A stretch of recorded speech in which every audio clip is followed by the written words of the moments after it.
आत्मनिर्भर बनना अनिवार्य है। বর্তমান সময়ে পশ্চিমবঙ্গের মানুষের মুখে মুখে প্রধানমন্ত্রীর দুর্গাশক্তি বাংলার জন্য উপহার বললেও ভুল হবে না। কেন্দ্রীয় সরকারের প্রকল্প এবং সেই প্রকল্পের হাত ধরে বাংলা একটি নতুন আলোর দিশা দেখতে চলেছে। এই দুর্গাশক্তি যার হাত ধরে বর্তমান প্রজন্ম এবং ভবিষ্যৎ প্রজন্ম তাদের কর্মসংস্থান এবং রাজ্যের উন্নতি হবে।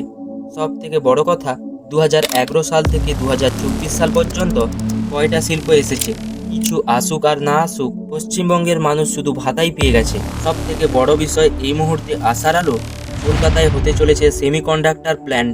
প্রধানমন্ত্রী নরেন্দ্র মোদী মার্কিন যুক্তরাষ্ট্রে কোয়াড সম্মেলনের ফাঁকে মার্কিন প্রেসিডেন্ট জো বাইডেনের সাথে বৈঠকের পর ঘোষণা করল কলকাতায় সেমিকন্ডাক্টর প্ল্যান্ট স্থাপনের কথা, যার থেকে হাজার হাজার যুবক যুবতীর কর্মসংস্থান হবে। কিন্তু কি এই সেমিকন্ডাক্টর? এটি হলো এক ধরনের বস্তু যা বিশেষ পরিস্থিতিতে তড়িৎবাহক হতে পারে। বিভিন্ন ধরনের বৈদ্যুতিক যন্ত্রপাতিতে সেমিকন্ডাক্টর ব্যবহার করা হয়।